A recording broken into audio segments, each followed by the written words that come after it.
सबको आपकी स्क्रीन पे नजर आएंगे, और जो नहीं जुड़ पाए उनको जोड़ने की कोशिश हमारी टीम की जारी है। पुणे पहले और लक्ष्मी आचार्य मैम स्क्रीन पे। Lakshmi ma'am hi, good afternoon. Afternoon. Lakshmi ma'am, कितने समय से शेयर बाजार से जुड़े हो आप? हम तो एक साधारण 10 साल से। लक्ष्मी मैम का फ्रेम फ्रीज है डायरेक्टर साहब। अभी मेरे ऐसा को है क्या? बोर्ड हिलते नहीं दिख रहा है और मैम की आवाज आ रही है। कुछ फ्रेम फ्रीज है लक्ष्मी मैम आपका।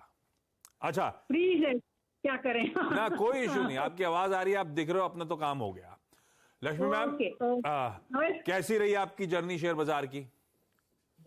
ठीक रही, बोले तो हमारा जनरली लॉन्ग टर्म पोर्टफोलियो है। हाँ। तो बीच बीच में थोड़ा ट्रेडिंग करते हैं, तो अच्छा रहा है एक्चुअली, अच्छे रिटर्न है। तो ठीक से बात करते करते अच्छा हो गया, मतलब कुछ याद आया क्या पुराना? तो अच्छा, स्टॉक कैसे चुनते हो लक्ष्मी मैम? आप खुद अपना आइडेंटिफाई कर रहे हो, कोई ब्रोकर मदद कर रहा है, कैसे हो रहा है? मैं खुद आइडेंटिफाई करती हूँ, थोड़ा चैनल फॉलो करती हूँ। हाँ। और थोड़ा थोड़ा लोगों को फॉलो करती हूँ और खुद आइडेंटिफाई करती हूँ ऐसा। परफेक्ट। लक्ष्मी मैम, पहली क्वेरी अमित सेठ साहब के लिए कौन सी? अच्छा, मेरे पास Allcargo Logistics shares 200 shares हैं एट द रेट ऑफ 159। और ये लॉन्ग टर्म पोर्टफोलियो का पार्ट था या ट्रेडिंग वाला पार्ट था? एक्चुअली अभी लॉन्ग टर्म हो गया है वो। लिया ट्रेडिंग के लिए था, मुनाफा अच्छा होता चला गया तो आप रखी रही? बहुत साल पहले लिया था और बहुत नहीं हिल रहा था, फिर बाद में एकदम कार्गो लॉजिस्टिक्स का अच्छा है समझ गया तो फिर रख लिया उसको। लॉजिस्टिक्स सेक्टर अच्छा है बोल के रख लिया। और रखने का फायदा भी बढ़िया हो रहा है। 160 उसके वाला बाद स्टॉक 115 रुपए ऊपर चल रहा है आपकी खरीद से। लक्ष्मी मैम, फिर पूछूं क्या अमित से? मुनाफा बांध लूं, रखे रहूं और ऐड करूं, ऐसा कुछ पूछूं क्या? हाँ, पूछना है कि रखना कि एग्जिट करना, क्योंकि उसमें दो डीमर्ज हो गए। हाँ। उनके दो कंपनी डीमर्ज हो गए। हाँ। तो ऑल टुगेदर उसका वैल्यू अभी 350 हो गया। भाई अमित जी, क्या करा जाए? बहुत बढ़िया, डीमर्जर के बाद वैल्यू क्रिएशन हुआ है। ऑल कार्गो लॉजिस्टिक्स अपनी स्क्रीन पे चल रहा है, वो भी भाव से कहीं ऊपर चलता हुआ इस समय। डीमर्ज एंटिटी का अलग से माल मिला हुआ है। कहां पे मुनाफा बांधना है? क्या चार्ट में इतनी स्ट्रेंथ है कि अभी होल्ड ऑन करूं और फर्दर गेन्स देखने को मिलेंगे? आप मानते हो पार्शियल प्रॉफिट बुकिंग करूं? क्या सजेस्ट करोगे आप लक्ष्मी जी को? जी आशीष जी, जो मैं चार्ट पे देख पा रहा हूँ, इसका 260 का एक काफी strong support area. Stock basically 260 से 280 की रेंज में कंसोलिडेट कर रहा हूँ द पॉजिटिव साइड। क्योंकि मैम प्रॉफिट में है, तो मैं ये कहूंगा कि जब तक 260 के लेवल मेंटेन्ड है, आप बने रहे। 260 टूटता है तो जो भी प्रॉफिट अपना बांध लें। फिलहाल स्ट्रक्चर पॉजिटिव है। 280 अगर ये स्टॉक क्रॉस करता है इस कंसोलिडेशन में, जो कि अभी तक चार्ट्स में पॉजिटिव कंसोलिडेशन नजर आ रहा है, तो मुझे लगता है कि आने वाले दिनों में 320 से 340 तक के टारगेट्स पॉसिबल हैं। तो प्रॉफिट को प्रोटेक्ट करने के लिए 260 के स्टॉप लॉस के साथ बने रहे। आशा करता हूं 285 जब टेकआउट होगा तो फिर एक स्ट्रॉन्ग मूव इसमें वापस देखेंगे। भाई होल्ड करें लक्ष्मी मैम, बढ़िया गेन्स हो रहे हैं, होपफुली आगे भी मोमेंटम जारी रहेगा। इनफैक्ट ऑल कार्गो लॉजिस्टिक्स पे ही 320 340 के लक्ष्य हैं, लेकिन 260 के स्टॉप के साथ। खैर, मैं लौटूंगा आपके लिए अगली क्वेरी की लक्ष्मी मैम। पहले हैदराबाद जा रहा हूं। वीरा कृष्णा आपको आपकी स्क्रीन पे नजर आ रही हैं। वीरा मैम नमस्ते, गुड आफ्टरनून। वीरा मैम, क्या करते हो आप हैदराबाद में? मैं ऑनलाइन टीचिंग करती थी फ्रॉम 2009 ऑनवर्ड्स। बाद में इसमें भी एंट्री की है, तो ऐसी ही चल रही है अभी। इसमें मतलब स्टॉक मार्केट में भी एंट्री कर ली? हाँ। अच्छा, ऑनलाइन टीचिंग का जमाना तो अभी 3 साल पहले पिकअप हुआ। आप 2009 से ऑलरेडी ऑनलाइन टीचिंग में थे? हाँ सर, 2009 में स्टार्ट की थी मैं। हाँ। पहले ट्यूटर विस्टा एक ऑर्गेनाइजेशन था, उसमें मैं काम करती थी। Okay.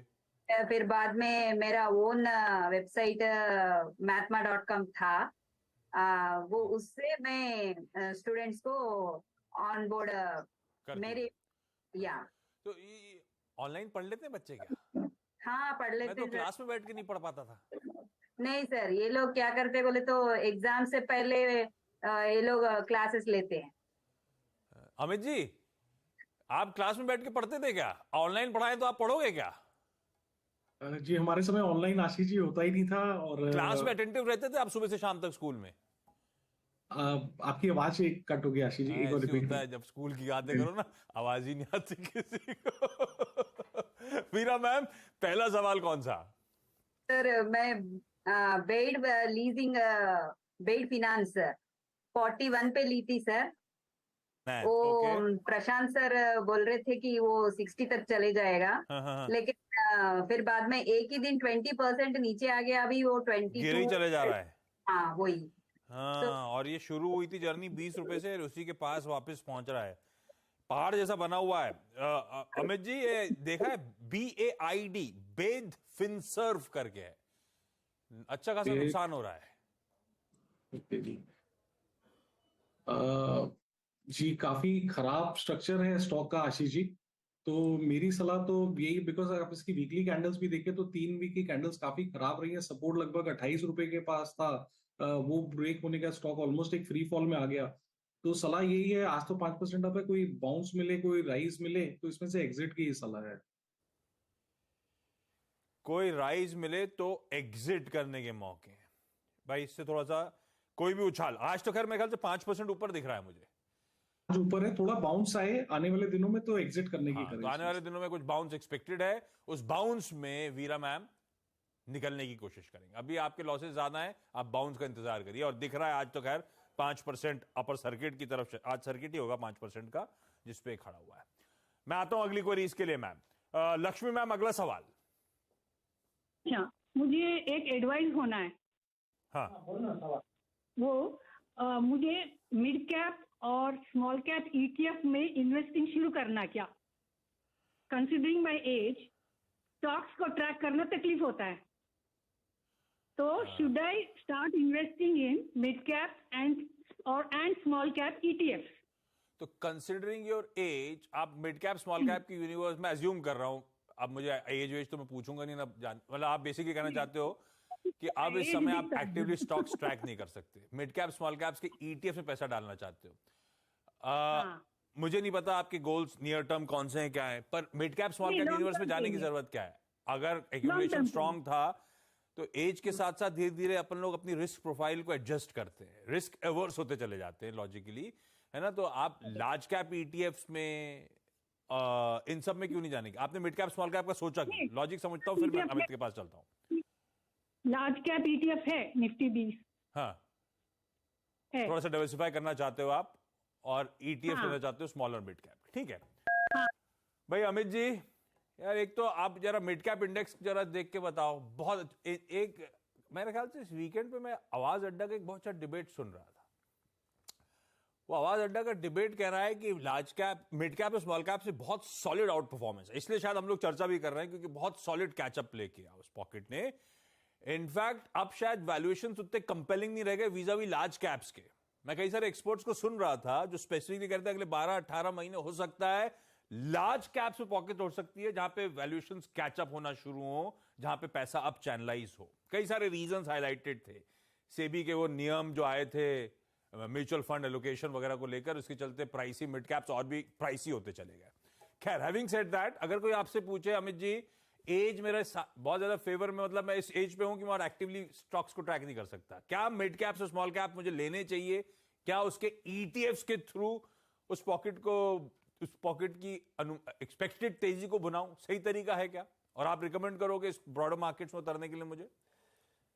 Ashish ji, mid cap और स्मॉल कैप में हमने एक स्ट्रॉन्ग रनअप ऑलरेडी देख लिया है।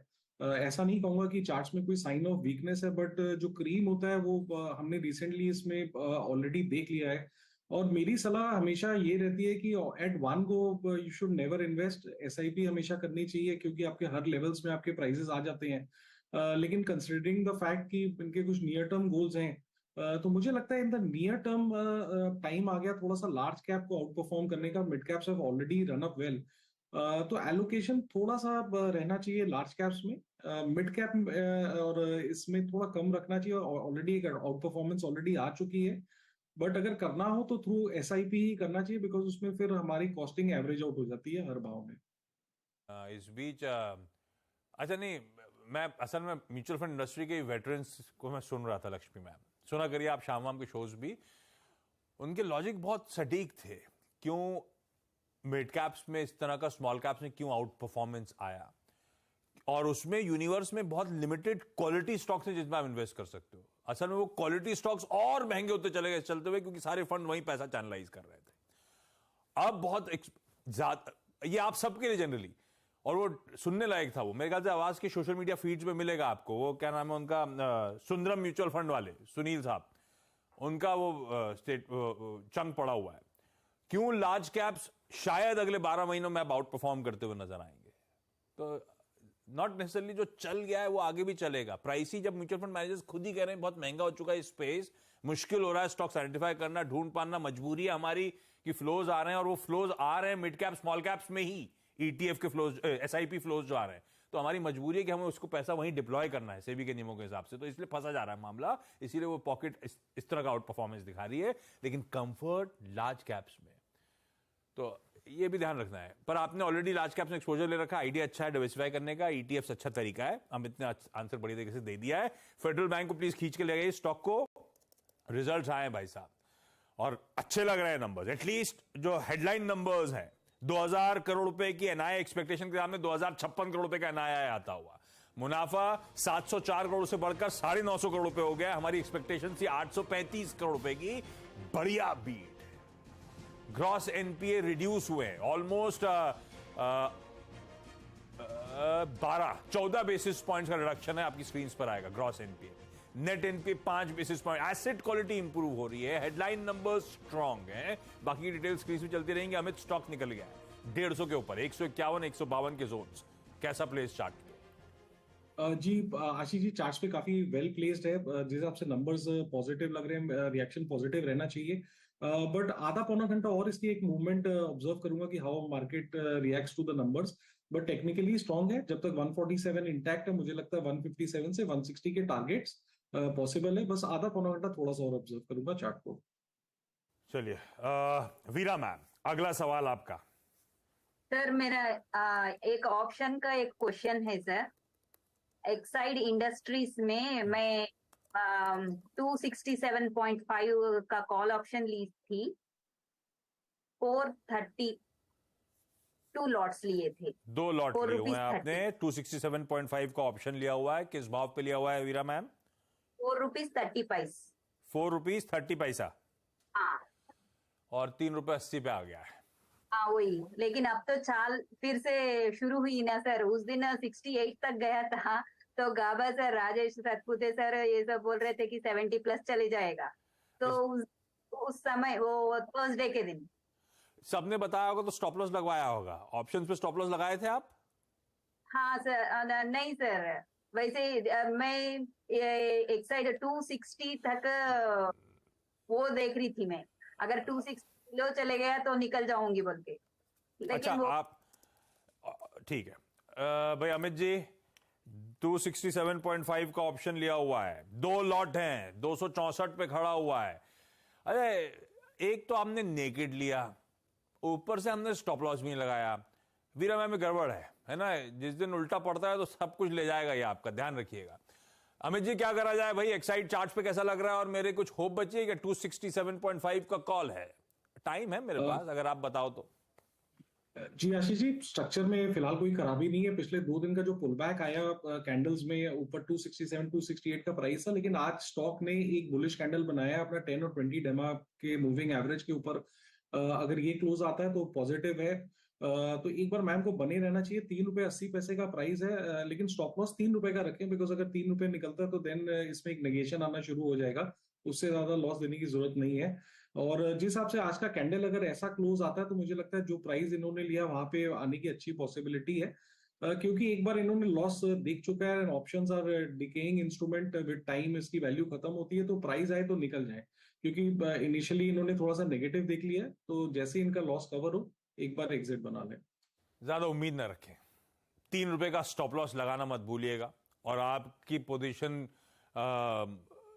आपके भाव, खरीद के भाव के आसपास अगर आए तो निकलने के मौके ढूंढिएगा वीरा मैम।